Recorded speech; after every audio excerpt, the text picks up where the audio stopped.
তো গাইস পূজার লাগে পুরা ট্যাঙ্কি লোড করছি আমার জিবিএমও ওই দেখবে জায়গাটা দেখি মিটারও কিটা দেখা মিটারও 3 ঘন্টা দেখা ফুল ট্যাঙ্কি করিয়া জানি না বাড়তে পারে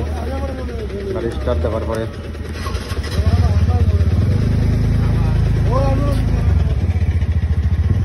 হ্যাঁ দেখো বাড়ের আর এক ডান্ডা বাড়িছে